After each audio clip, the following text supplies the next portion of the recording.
नमस्कार, जय जगन्नाथ। गप पीढ़ी रे आपण समस्त को अनेक अनेक स्वागत। आसंतु आज किछि भल सुनिबा। आजिर वीडियोटी को आरंभ करिबा आगरु मोर मो दर्शक माननकु गोटिए निवेदन। आपनकु आमर कालीर वीडियोटी केमती लागिला प्लीज जणैबे। आमे जानिबाकु चाहुछु आपनकु को प्रकार कहानी सुनिबाकु भल लागे। आपण माननक कमेंट, लाइक आ सब्सक्रिप्शन आमको बहुत सहाय्य करिवो।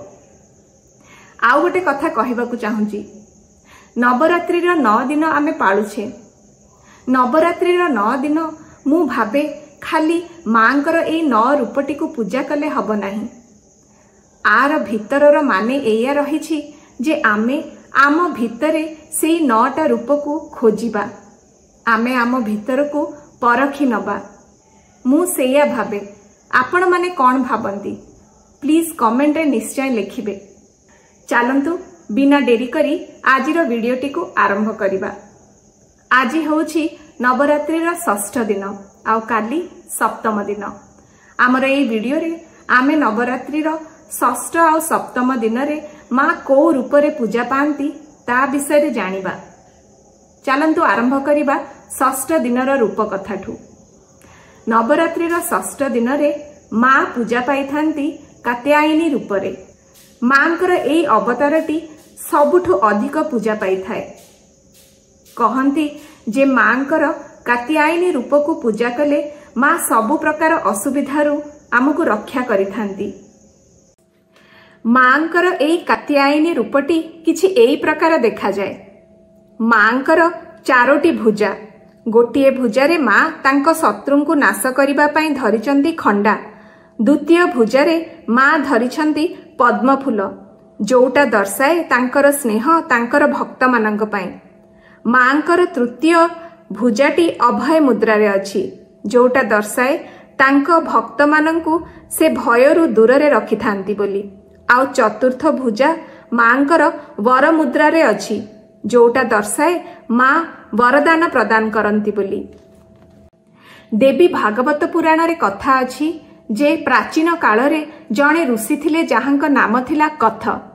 तांकर गोटे पुओ हेइथिले जहांक नाम हेइथिला कत्या। आउ सेई गोत्र रे जन्म हेइथिले आउ जणे महर्षि, तांक नाम थिला कात्यायन।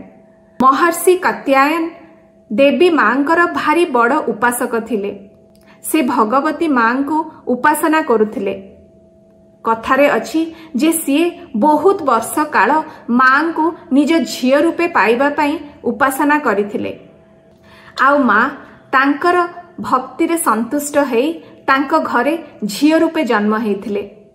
जेहेतु मां जन्म हेइथिले कात्यायन ऋषिंकर झियो रूपे, सेइथि पई तांको नाटी हेला मां कात्यायनी। देवी पुराण रे एइटा भी लेखा अछि जे मांकर एई रूप मां धारण करिथिले सबु दानव मानंकु विनाश करिबा पई। मांकर पूजा पई नवरात्रि 6ठ दिन सकाळु उठी ब्रह्म मुहूर्त रे गाधेइबा दरकार। गाधेई पाधेई मां को नाली रंगर फूल चढ़ा जाई थाए। मां को नाली रंग भारी पसंद। आउ भोग रे मां को महू दिया हेई थाए। कहंती जे मांकर उपासना कले मन लाखी बरटीए झियो मानंकु मिली थाए। मांकर पूजा ब्रजभूमि रे भी करा जाई थाए। ब्रजभूमि जोटा की आजिर वृंदावन आउ मथुरा। ब्रजभूमिर झियो माने मां को भारी पूजा करथांती। कथारे अछि श्रीकृष्ण भी मांकर उपासना करिथिले।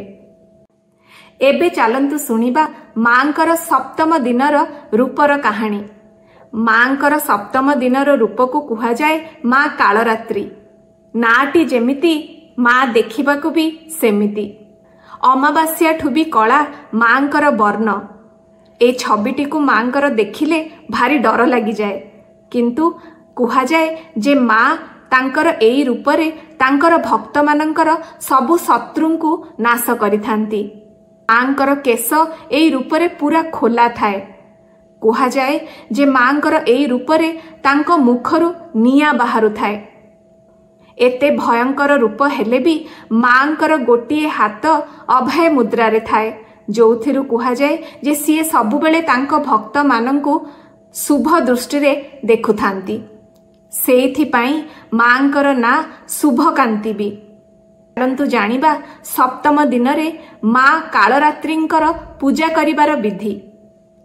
ସପ୍ତମ ଦିନେ କୁହାଯାଏ ଯେ ସକାଳୁ ଉଠି ବ୍ରହ୍ମ ମୁହୂର୍ତ୍ତରେ ଗାଧେଇ ପାଧେଇ ମାଙ୍କୁ ଧୂପ ଦୀପ ଦ୍ୱାରା ପୂଜା କରାଯାଇଥାଏ। ମାଙ୍କୁ ଗୁଡ଼ ଭୋଗରେ ଚଢ଼ାଯାଇଥାଏ। ମାଙ୍କର ଗୁଡ଼ଟି ଭାରି ପସନ୍ଦ। କୁହାଯାଇଥାଏ ଯେ ମାଙ୍କର କାଳରାତ୍ରି ରୂପଟିକୁ ପୂଜା କଲେ ମା ବ୍ରହ୍ମାଣ୍ଡର ସବୁ ସୁଖ ଶାନ୍ତି ଆମକୁ ଦେଇଥାନ୍ତି, ଆଉ ସବୁ ଦୁଃଖରୁ ଆମକୁ ଦୂରରେ ରଖିଥାନ୍ତି। ମାଙ୍କର ଏଇ କାଳରାତ୍ରି ରୂପଟି ଆମକୁ ମନେ ପକାଇ ଦେଇଥାଏ ଯେ ଖରାପ ଜିନିଷଟି ଯେତେ ଭୟଙ୍କର ହେଲେ ବି ଭଲ ଜିନିଷ ଆଗରେ ସେ ହାର ମାନି ଯାଇଥାଏ। ଏଇଟା ଥିଲା ମାଙ୍କର ସପ୍ତମ ଦିନର ରୂପର କାହାଣୀ। ଆଜିର ଭିଡ଼ିଓଟି ଆପଣଙ୍କୁ କେମିତି ଲାଗିଲା କମେଣ୍ଟରେ ନିଶ୍ଚୟ ଲେଖିବେ। ଭିଡ଼ିଓଟିକୁ ପୁରା ଶେଷ ଯାଏଁ ଦେଖିବେ। ଭିଡ଼ିଓକୁ ଲାଇକ୍ କରିବେ, ସେୟାର କରିବେ, ଆଉ ଆମ ଚ୍ୟାନେଲକୁ ସବସ୍କ୍ରାଇବ୍ କରିବା ଜମା ବି ଭୁଲିବେନି। ଆମେ ପୁଣି ଥରେ ଆଉ ଗୋଟେ ଭିଡ଼ିଓ ନେଇକି ଆସିବୁ ଆପଣଙ୍କ ସାମ୍ନାରେ। ରହୁଛୁ। ଜୟ ଜଗନ୍ନାଥ, ଜୟ ମା ଦୁର୍ଗା।